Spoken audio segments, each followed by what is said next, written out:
Sahabat Rasulullah luar biasa, nggak mau ibadah sembarangan. Kalau mau ibadah pakai nanya dulu sama Rasulullah. Ini sebagai pendidikan bagi kita sebagai muslim.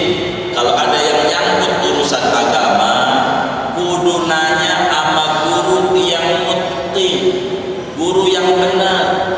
Kayak sahabat nanya sama Rasulullah. Assalamualaikum warahmatullahi wabarakatuh. Bismillahirrahmanirrahim. Alhamdulillahi rabbil alamin, wassalatu wassalamu ala sayyidina Muhammadin wa ala alihi wa sahbihi ajma'in. Amma ba'du. Faqad qala al-imam al-muallif rahimahullah wa nafa'ana bihi wa bi barakati ulumihi wa ghafara lahu wa li masyaikhihi wa li masyaikhina amin. Wa an Abi Sa'id al-Khudri, dan diriwayatkan daripada sahabat Nabi Abu Sa'id al-Khudri radhiyallahu anhu qala, berkata Abu Sa'id, qala Rasulullah sallallahu alaihi wasallam, telah bersabda Rasulullah sallallahu alaihi wasallam, innal ma'a tahur, sesungguhnya air itu suci mensucikan, la yunajjisuhu syai'un, tidak membuat najis akan air itu oleh sesuatu. Akhrajahu salasatu, mentakhrij meriwayatkan akan ini hadis oleh 3 imam hadis. Wa sahahahu Ahmad, dan menghukumi sahih akan ini hadis oleh Imam Ahmad bin Hanbal. Shadaqa Rasulullah sallallahu alaihi wasallam. Saudara-saudara sekalian yang mulia, pertemuan ini kita memasuki hadis kedua dari 1600-an hadis yang ada dalam Bulughul Maram. Hadis kedua ini diriwayatkan seperti dituliskan oleh Imam Ibnu Hajar al-Asqalani, oleh Imam Abu Dawud dalam sunannya. Hadis ini diriwayatkan oleh Imam Tirmidzi di dalam kitab sunannya. Hadis ini diriwayatkan juga oleh Imam An-Nasai di dalam as-sunannya. Hadis ini diriwayatkan oleh Imam Ahmad bin Hanbal di dalam kitab Musnadnya, dan juga ulama-ulama lainnya seperti Imam Daraqutni di dalam kitab Sunan Ad-Daraqutni, Abu Dawud At-Tayalisi di dalam kitab Musnadnya, Imam Ibnu Abi Syaibah di dalam kitab Musannafnya, Imam Al-Baghawi tuliskan juga riwayatkan di dalam kitab Syarh Sunnahnya, Imam Al-Baihaqi di dalam kitab Sunanul Kubra'nya, Imam Ibnu Hibban di dalam kitab Sahih Ibnu Hibban. Hadis ini oleh Imam Ahmad bin Hanbal kualitasnya sahih, memenuhi 5 kriteria: ittisal fis sanad, adamul syudud, adamul illah, dhabtul ta', dan adalah. Juga di luar Imam Ahmad, Imam Yahya bin Ma'in, gurunya Imam Bukhari, menghukumi sahih hadis ini. Imam Syafi'i menulis juga di dalam kitab Al-Umnya tentang hadis ini. Maknanya ini hadis diriwayatkan oleh berbagai ilmuwan hadis yang luar biasa. Saudara-saudara sekalian yang mulia, hadis ini yang mana Rasulullah sallallahu alaihi wasallam bersabda, air itu suci mensucikan, tidak terdampak najis oleh sesuatu. Dari mana ini hadis? Ini hadis, saudara, ada asal-asalnya. Inilah hebatnya Islam, segala sesuatu memiliki latar belakang. Orang dalam menulis karya ilmiah, apa itu dia disertasi, tesis, skripsi mesti harus ada latar belakang, asbabul wurud, penyebab memilih itu judul. Kalau kita penyebab Rasulullah Sallallahu Alaihi Wasallam bersabda, para sahabat saudara yang jumlahnya 124.000 orang adalah seorang muslim yang sangat-sangat luar biasa. Mereka amat sangat sungguh-sungguh di dalam bertanya kepada Rasulullah Sallallahu Alaihi Wasallam tentang sesuatu yang rumit dalam pikiran mereka dalam urusan ibadah kepada Allah Subhanahu wa Ta'ala. Mereka para sahabat tidak mau ibadah selagu-lagunya tanpa ada tuntunan dari Nabi Muhammad Sallallahu Alaihi Wasallam. Sebab ini hadis saudara, dulu di Madinah ada sumur namanya sumur Butoah. Di Madinah ada sumur namanya Bi'ru Butoah, dan boleh dibaca Butoah. Ada sumur di Madinah di perkampungan Bani Sa'idah.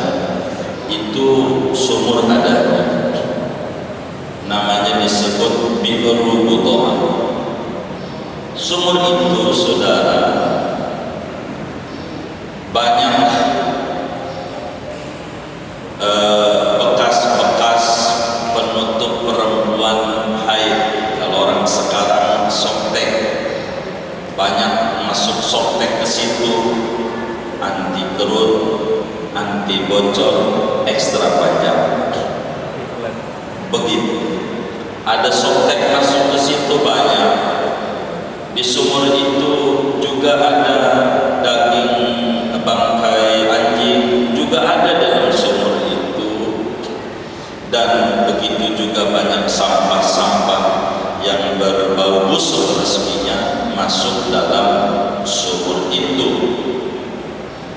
Artinya sumur ini banyak sampahnya. Mana sampahnya? Bekas darah haid, ada anjing, dagingnya, bangkainya kan najis, begitu daging-daging anjing ke situ, ada bau-bau busuk ke situ. Ini mereka bertanya terkait ini.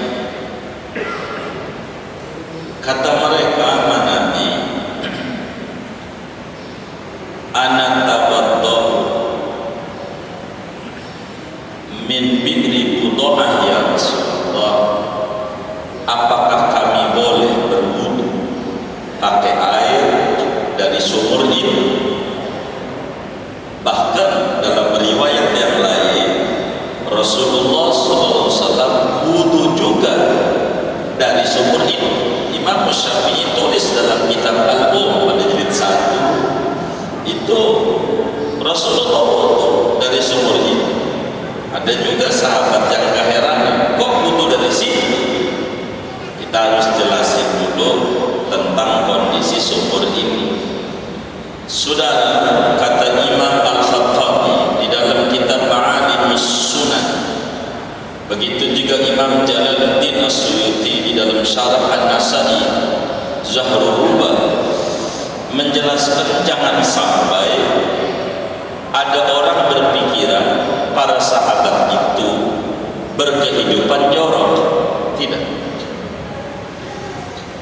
Sudah menjadi adat manusia, jahiliyah maupun Islam, muslim maupun kafir, non muslim, semuanya berbicara air, menjaga betul air. Negara aja jangan buang sampah di kali. Itu sudah menjadi adat umum.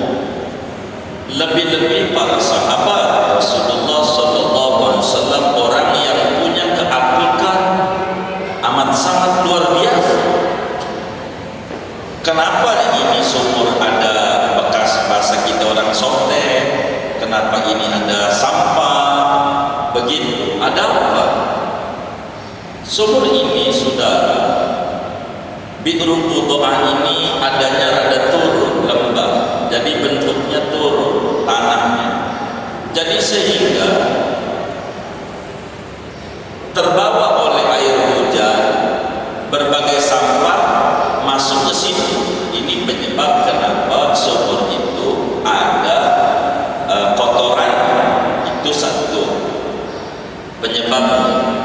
Yang kedua, ada orang munafik.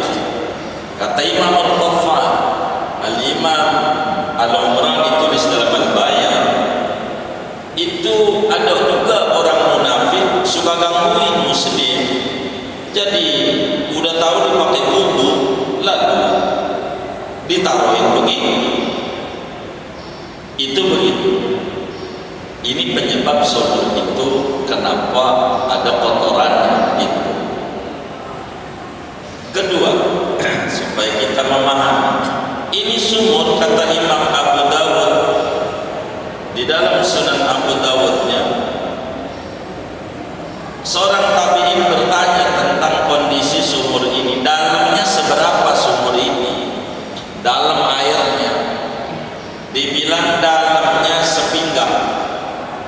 sepinggang orang dewasa. Jadi kalau sepinggang orang dewasa, berapa itu? Semeter lebih. Dalamnya, dalam itu begitu. Dalam airnya itu, dari dasar itu dalam banget begitu. Kalau lagi kurang, lagi sedikit, ini separuh air itu 60 sentian.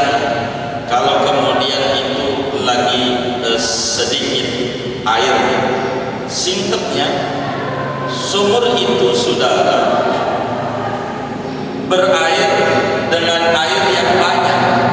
Begitu bahasa kita, di atas 216 liter air, atau bahasa kitanya di atas 2 kula isi sumur itu.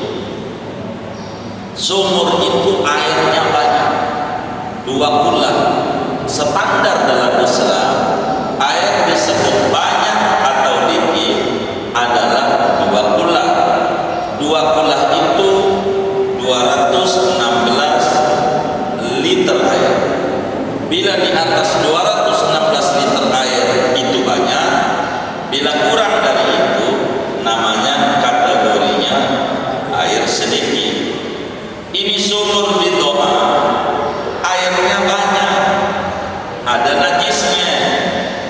Sama seperti kemarin hadis nomor 1, sahabat bertanya, air kali, air laut itu ada bangkai di laut, ada bangkainya.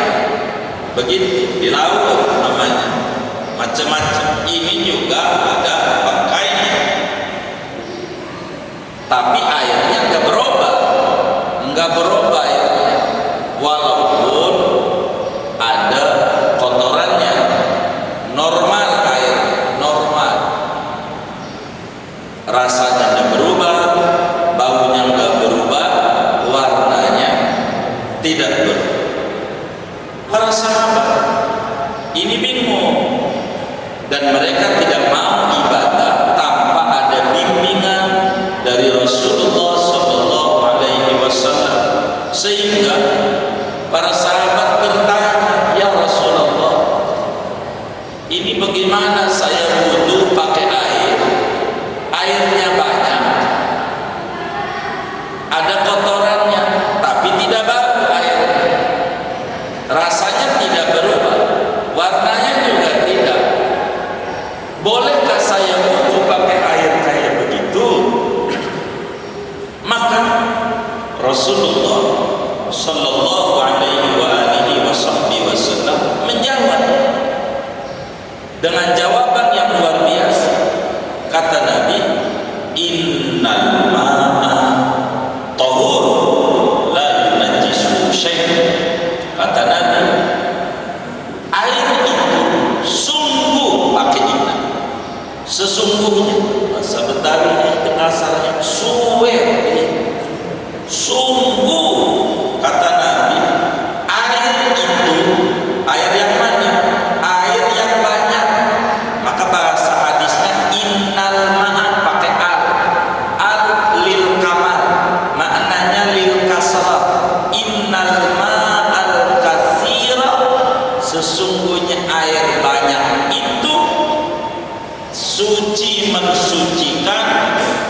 tidak berpengaruh meski ada najis, yang penting tidak berubah.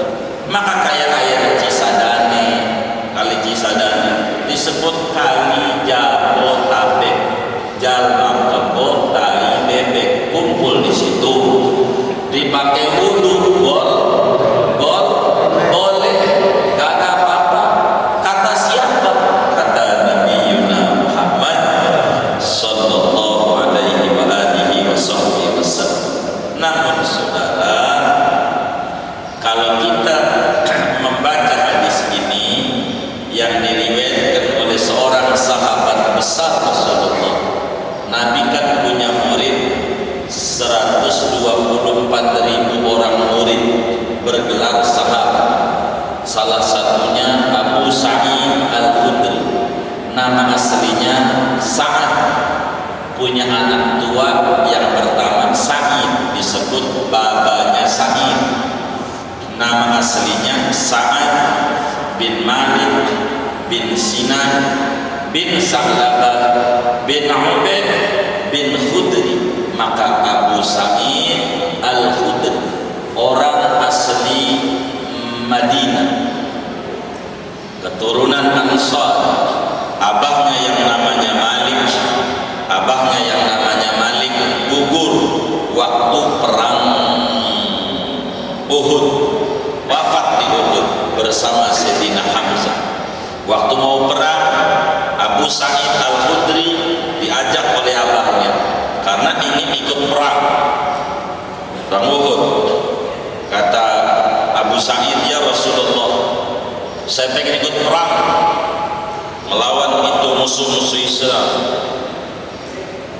Kata abahnya, bocah Rasul, bocah. Ditanya, umurmu berapa toh? Kata Nabi, bocah. Dijawab, 13 tahun. Belonan boleh, masih bocah.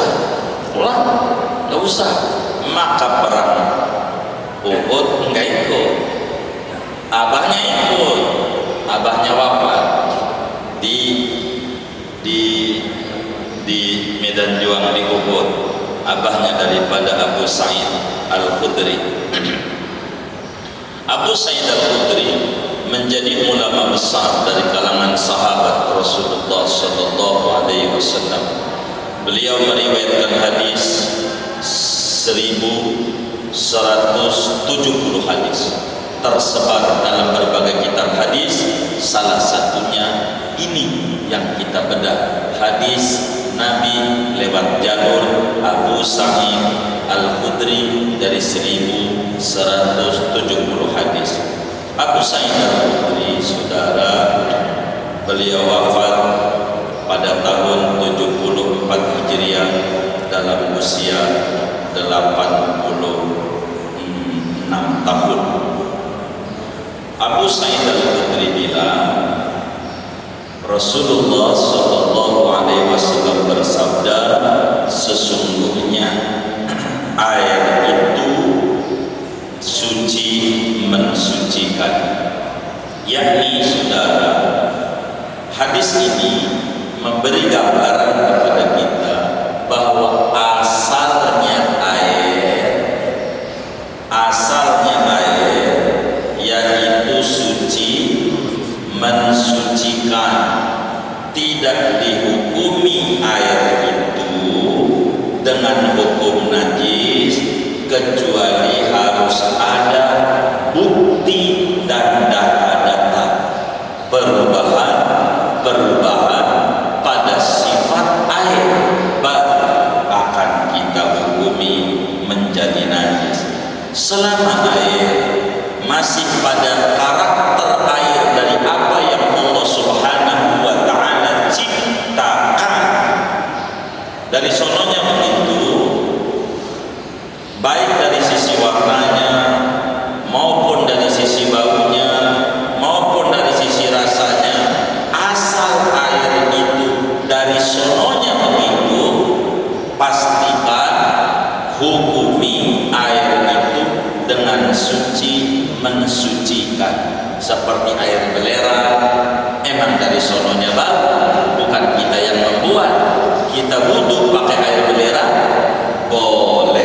Sebab selama air masih pada karakter air dari apa yang Allah ciptakan, baik dari segi warna, bau, rasa, dari sononya kayak air laut asin, dari sononya, maka tidak mengapa, boleh dipakai wudu, boleh dipakai mandi, boleh dipakai ngilangin najis. Namun saudara, zahir hadis yang nampak hadis ini, Nabi bilang air itu suci mensucikan, tidak terpengaruhi oleh benda najis, mau dikit mau banyak, begitu nampaknya. Tapi enggak, ini ada dua qaid. Ulama-ulama mazhab ada dua sorotannya. Imam Malik menyorotinya pada kunci berubah atau tidak.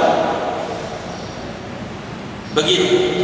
Bila tidak berubah, maka air itu masih suci mensucikan. Maka dalam rumus Imam Malik dan diikuti oleh pembesar mazhab Syafi'i Imam Ghazali, enggak ada air musta'mal. Begitu. Namun Imam Syafi'i dan para kubar Syafi'iyah, hadis ini ada dua taksis yang harus dia bedah. Yang pertama, air itu sedikit atau banyak. Yang kedua, berubah atau tidak. Karena dari hadis ini nggak boleh kita ngaji one day one hadis, nggak boleh. Satu hari satu hadis, nanti bakal bermasalah. Gitu. Ini hadis belum tuntas. Kalau ngomongin air, tuntasin seluruh hadis air. Ada hadis ketiga di lanjutannya. Kata Nabi nih dari hadis Abu Umamah, tapi saya belum bedah hari ini. Nanti sebagai penegas hadis ini. Hadis ini cuma Nabi bilang air itu suci mensucikan, tak terdampak dengan adanya najis. Tapi nanti di depan kecuali bila berubah. Ini kecuali bila berubah ini namanya mentaksis, memberi garis merah tentang hadis ini. Hendak mutlak, hadis ini mutlak, mau berubah mau tidak masih suci mensucikan. Tidak begitu pemahaman para ulama, karena hadisnya bukan satu doa, harus ada hadis yang lain. Yang nomor 3 nanti kita bedah. Kalau hari ini takut nggak keburu saya bedahnya. Jadi zahir hadis kita ini hadis umum, saudara. Air kalau dari zahirnya tidak menjadi najis dengan kejatuhan najis pada air itu, mau berubah mau tidak. Namun maksud hadis ini adalah apa yang pada hadis ketiga nanti. Maksudnya sebentar lagi bakal kita bedah.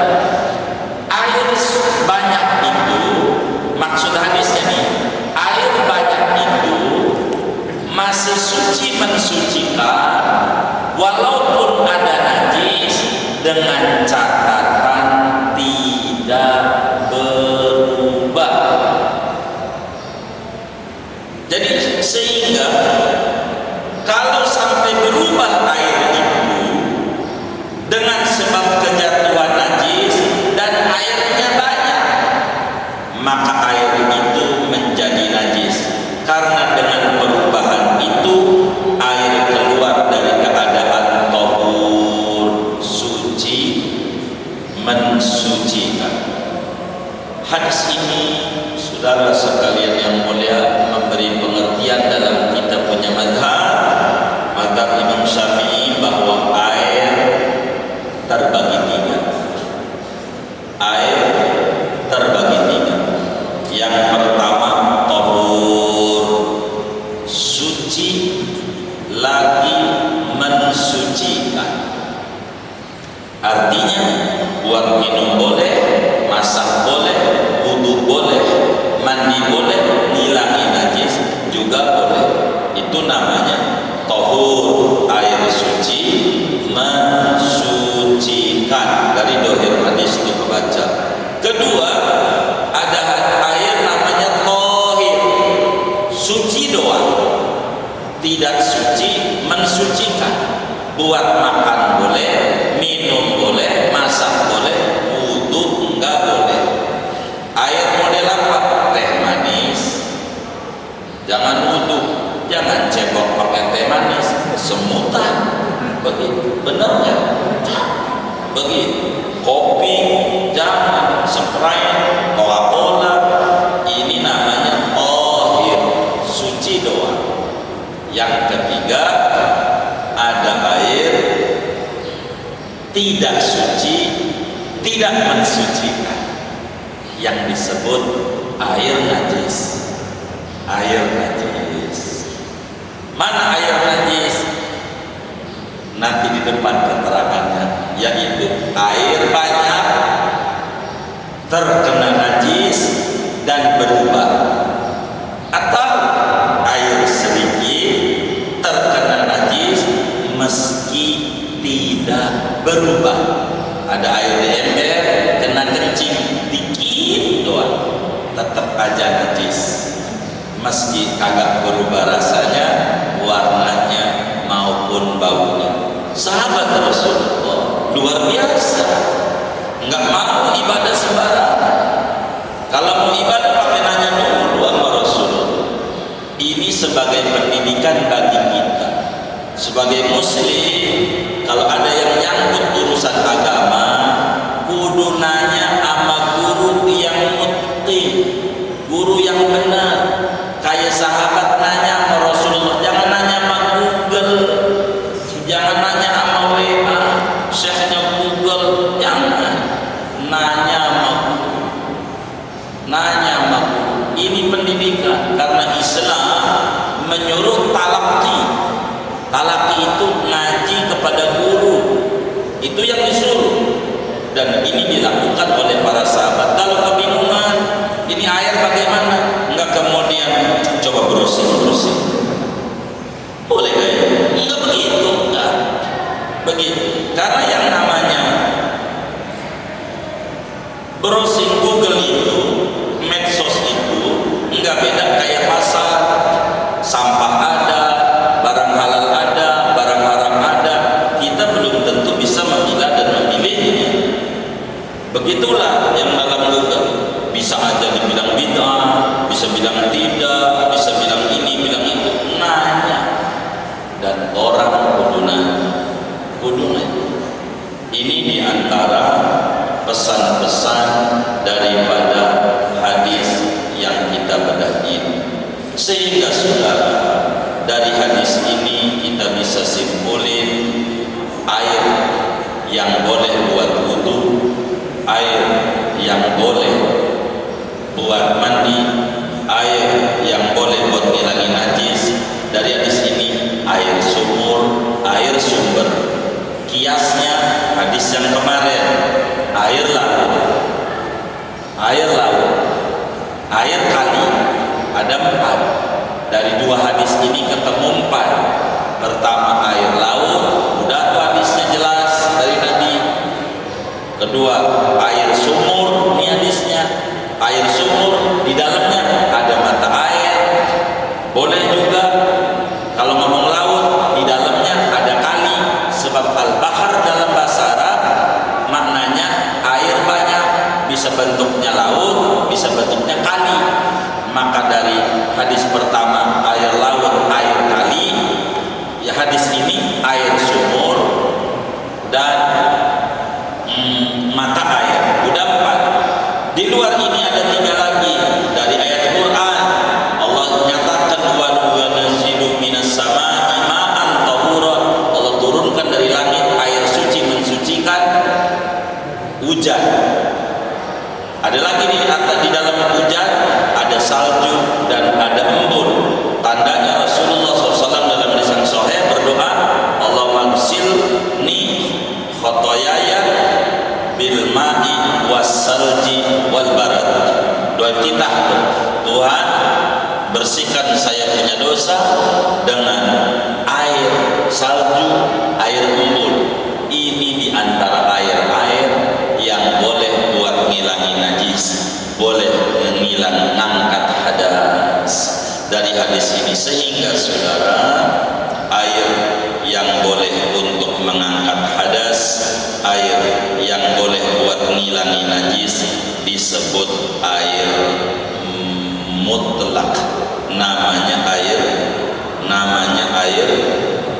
mutlak. Begitu. Hadis ini memberi pengertian kepada kita, air banyak tidak terpengaruh oleh adanya najis selama tidak berubah. Sementara air sedikit akan terpengaruhi dengan kejatuhan najis, mau berubah mau tidak berubah. Hadis ini amat sangat luar biasa dari apa yang dijelaskan oleh Imam Ibnu Hajar Al-Asqalani. Beliau mencatat kesohihan hadis ini,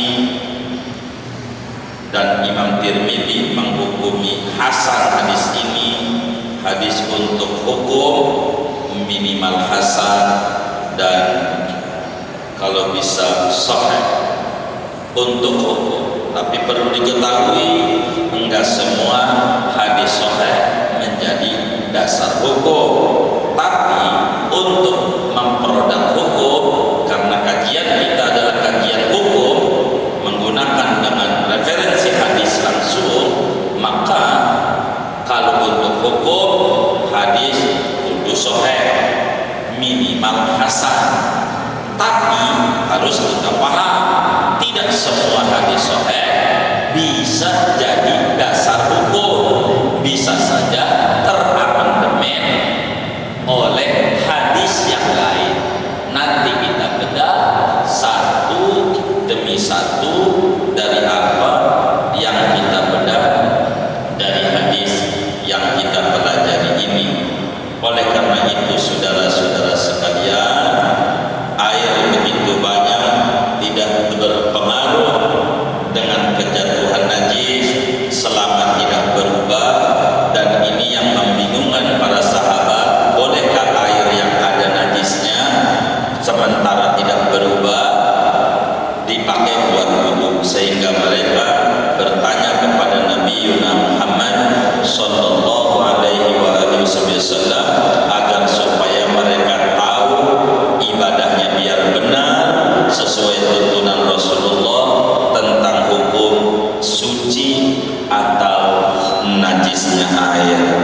Luar biasa para sahabat-sahabat Rasulullah di dalam peduli, teliti, detail, hati-hati dalam urusan ibadah. Singkatnya, air banyak hukumnya suci mensucikan meski ada najis, tapi dengan catatan tidak berubah. Maka dalam wudu, coba Rasulullah didik kita untuk mengecek karakter air 3 pintu. Itu nanti wudu tentu yang wajib wajah, tapi sebelum wajah ada 3 rangkaian pembuka: cuci tangan, kumur, hidung. Apa ini cuci tangan? Biar tahu kondisi air lengket apa tidak, itu ketahuan dari sana. Kedua, pakai mulut biar tahu rasa air, itu Nabi ngecek. Kemudian pakai hidung biar tahu bau air. Oh, airnya udah 3 pengecekan. Nah, ini suci mensucikan. Boleh buat wudu, boleh buat mandi, boleh buat ngilangin najis. Tapi ingat, yang kedua Nabinya bilang air itu suci mensucikan. Maknanya benda cair selain air tidak bisa suci mensucikan. Saudara pakai wudu pakai minyak goreng bimoli enggak boleh. Begitu, karena bukan air. Begitu benda cair enggak boleh, karena ma'ya benda cair non air tidak suci mensucikan. Maknanya tidak boleh buat wudu, tidak boleh buat mandi, tidak boleh buat ngilangi najis. Dari mana? Nabinya bilang innal ma'a bukan innal ma'i'a. Nabi itu menunjukkan bahwa benda cair selain air tidak suci mensucikan. Ini makna daripada hadis yang kita harus bedah. Tidak bisa kita ngaji hadis dari terjemah, langsung harus ngaji biar tahu duduk hadis itu kayak apa.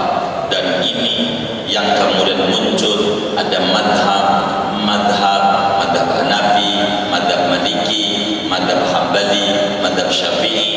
Ini karena memahami hadis dengan hafalan mereka yang ratusan ribu hadis, memperodah namanya disebut hukum Islam, supaya kita betul-betul faham tentang kedudukan satu sabda Nabi. Nabi itu saudara, kalamnya kalam beliau, omongannya singkat tapi padat.